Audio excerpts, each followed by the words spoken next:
Hello है दोस्तों, कैसे हो? उम्मीद करता हूँ कि सभी अच्छे होंगे। सीएम इस यूट्यूब चैनल में मैं बजरंग एक बार फिर से सभी का स्वागत करता हूँ। ठीक है दोस्तों, हम पढ़ रहे थे रोग। दोस्तों ज़्यादा से ज़्यादा आप अपने दोस्तों को शेयर कीजिए और ज़्यादा से ज़्यादा हमारे साथ जुड़िए ताकि आप आसान ट्रिक से विज्ञान सीख पाएँ और आने वाले कम्पिटिटिव एग्ज़ाम को आप फाइट कर पाएँ दोस्तों। ठीक है, पटवा, राजस्थान पुलिस, रिट आदि एग्ज़ाम आने वाले जो दिन है कभी भी हो सकते हैं दोस्तों। तो आप सीएम इस यूट्यूब चैनल के साथ अभी से मजबूत तैयारी रखिए दोस्तों। ठीक है, हम पढ़ रहे थे रोग। यदि आप हमारे चैनल पर नए हैं तो प्लीज़ हमारे चैनल को सब्सक्राइब जरूर करें, साथ में बेल आइकन का बटन को प्रेस करें ताकि आपको विज्ञान से संबंधित जो भी नया वीडियो है उसका नोटिफिकेशन तुरंत मिल सके दोस्तों और आप तुरंत देख सकें और अपडेट हो सके दोस्तों। ठीक है, तो जानिए आसान ट्रिक से विज्ञान और सीखिए मेरे साथ। मैं हूं बजरंग और आज पढ़ेंगे हम रोगों से संबंधित अगला वीडियो। 2 वीडियो अपलोड कर दिए गए हैं इसके दोस्तों। ठीक है, यदि आप ये पहली बार देख रहे हैं तो पिछले 2 वीडियो जरूर देखें हमारे, क्योंकि रोग से संबंधित 2 वीडियो देखने के बाद ही ये तीसरा वीडियो आपको समझ में आएगा दोस्तों। रटना नहीं है, हम समझकर विज्ञान पढ़ेंगे हैं ताकि फैक्ट हमें एग्जाम हॉल तक ध्यान में रहे दोस्तों। ठीक है, आज पढ़ेंगे हम रोग, और रोग में भी कौन से दोस्तों? संक्रामक रोग से संबंधित है दोस्तों। देखिए संक्रामक रोग कौन से बताए थे मैंने, आशा करता हूं कि वो चार्ट आपको ध्यान में होगा।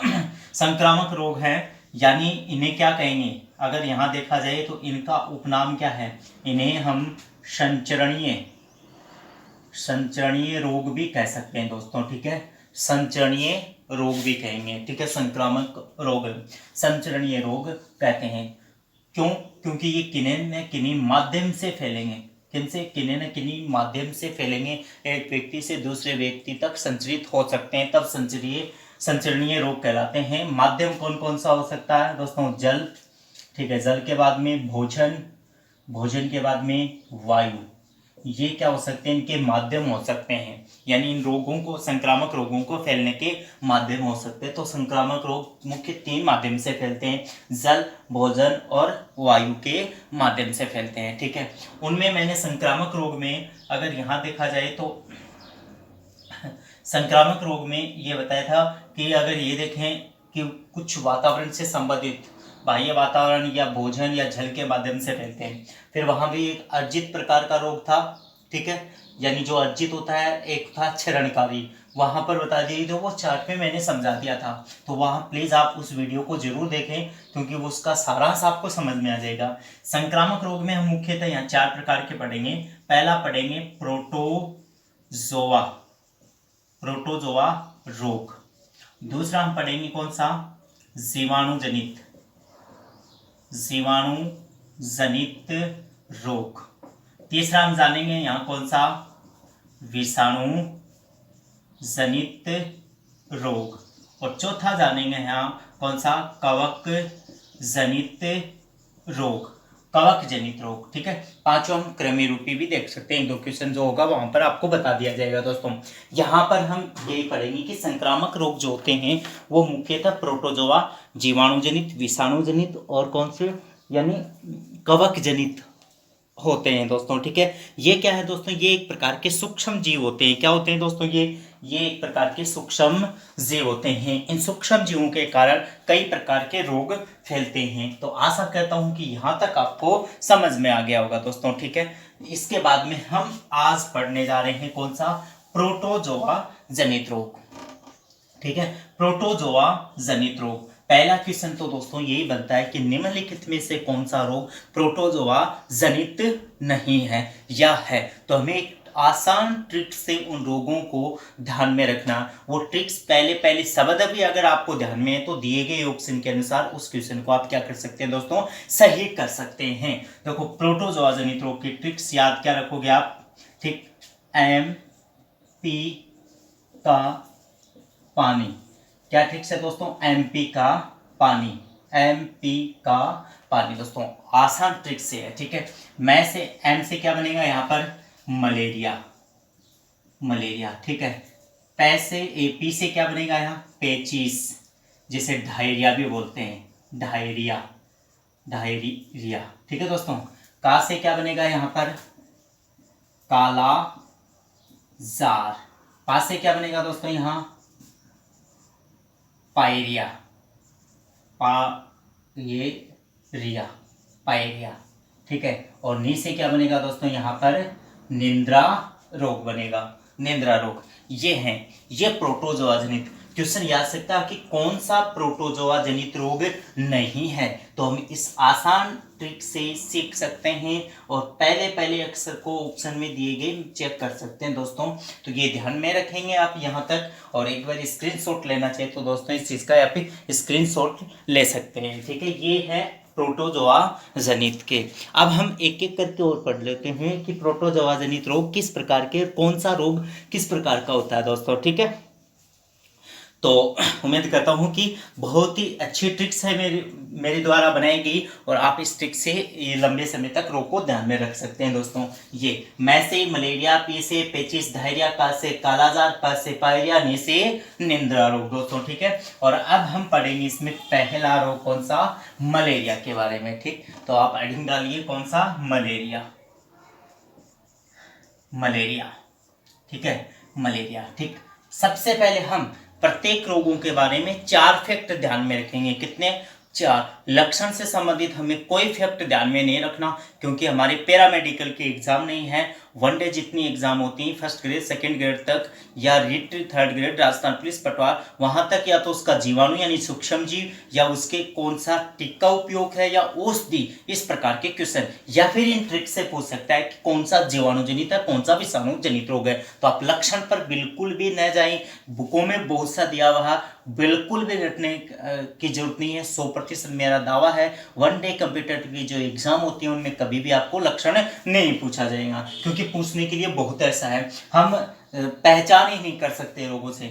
मलेरिया सबसे पहले तो 4 हम देखो वो फैक्ट कौन कौन से याद रखेंगे, उसका सूक्ष्म जीव प्रोटोजोआ, संक्रमण का कारण, ठीक है, प्रभावित अंग और उसके उपयुक्त टीका या जो औषधि होगी, ये 4, और एक विशेष तथ्य में होगा तो वो भी जानेंगे यहाँ पर, ठीक है दोस्तों। तो पहला है मलेरिया। देखिए मलेरिया का प्रोटोजोआ, प्रोटोजोआ कौन सा होता है, प्लाज्मोडियम।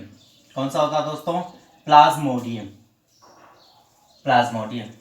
फिर संक्रमण, संक्रमण कह सकते हैं, वाहक कह सकते हैं, कौन होगी, मादा एनाफिलीज मच्छर, मादा एनाफिलीज मच्छर, संक्रमण। फिर प्रभावित अंग, प्रभावित अंग, प्रभावित अंग। अगर यहां देखें तो एक तो यकृत और एक इसमें क्या है दोस्तों, आरबीसी। वैसे प्लाज्मोडियम द्विप्रकोष्ठीय जीव है। पहला प्रकोष्ठीय अगर देखें यहाँ पौध के रूप में कौन सा होता है, मनुष्य होता है, जिसमें यकृत में अपना अलैंगिक जीवन चक्र पूरा करेगा, और फिर दूध मादा एनाफिलीज मच्छर उन स्पोरोजोइट को ग्रहण करके फिर आरबीसी पर इफेक्ट करेगा दोस्तों, वहां से प्रभावित अंग, ठीक है। फिर टेस्ट, टेस्ट इसका है एमपी, ठीक है। मलेरिया जो प्रोटोजोआ के लिए एक एमपी टेस्ट किया जाता है। और उपाय, उपाय मोस्ट है, उपाय में कौन सी औषधि, कुनेन औषधि, कुनेन औषधि जो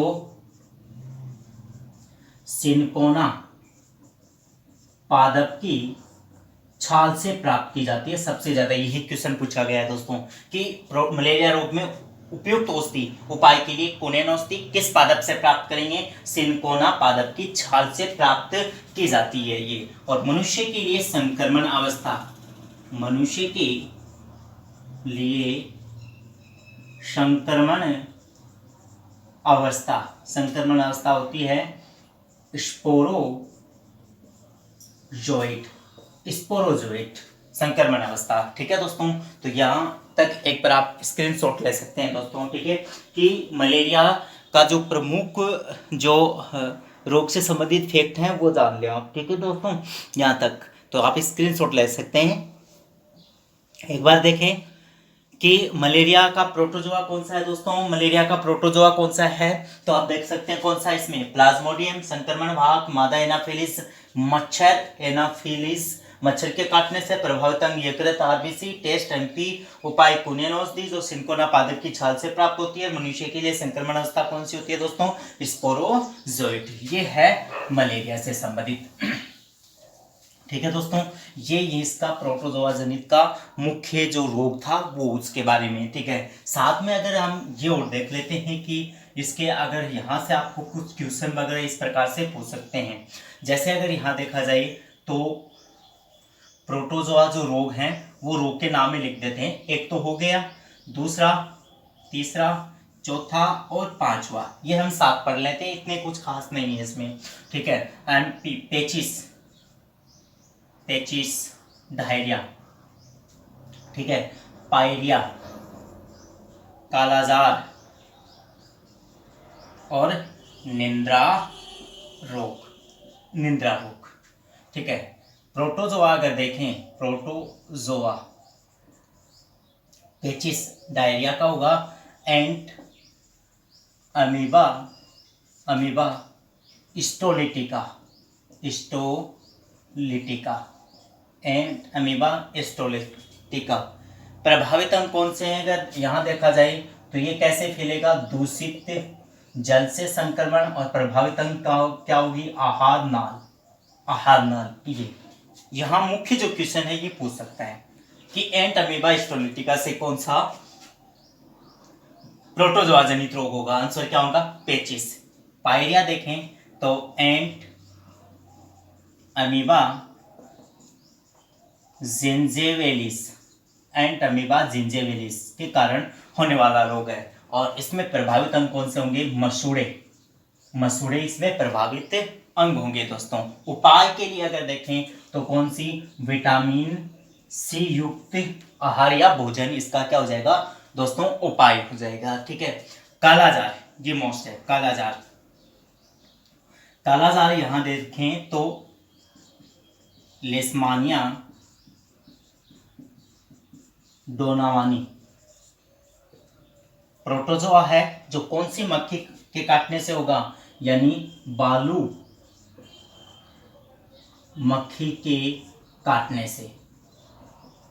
से फैलता है। और ये बहुत बार पूछा जाता है दोस्तों कि बालू मक्खी काटने से कौन सा प्रोटोजोआ जनित रोग, कालाजार। इसके बारे में आप केवल ये ध्यान में रखें, निंद्रा रोग कौन सी मक्खी काटने से, सी मक्खी काटने से कौन सा रोग होगा दोस्तों, निंद्रा रोग होता है मक्खी के काटने से। बस इसके अलावा आपको इन प्रोटोजोआ जनित रोगों में से कोई फैक्ट ध्यान में रखने की आवश्यकता नहीं है दोस्तों। ठीक है, एक बार वापस देखें कि पेचिस एंट अमीबा स्टोलिटिका, पायरिया एंट अमीबा जिंजेवेलिस, कालाजार लिस्मानिया डोनावानी, और निंद्रा रोग सीसी मक्खी। तो ये दोस्तों हमने आज पढ़ा क्या, प्रोटोजोआ जनित रोग के बारे में। एक बार आप स्क्रीनशॉट लेना चाहिए तो ले सकते हैं दोस्तों।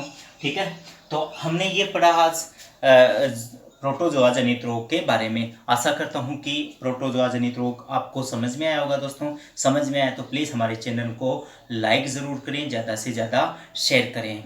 ठीक है, तो प्लीज़ हमारे चैनल को आप लाइक करें ताकि हमारा मनोबल बढ़े और आपके लिए नए वीडियो हम दिन प्रतिदिन लेकर आएँ और आप विज्ञान आसान ट्रिक से सीख सकें दोस्तों। ठीक है, और ज़्यादा से ज़्यादा आप हमारे चैनल पर जोड़िए अपने दोस्तों को। ठीक है दोस्तों, यदि अब आप हमारे चैनल पर नए हैं तो प्लीज़ हमारे चैनल को सब्सक्राइब भी कीजिएगा। ठीक है, आज के लिए इतना ही, मिलते हैं अगले वीडियो में दोस्तों।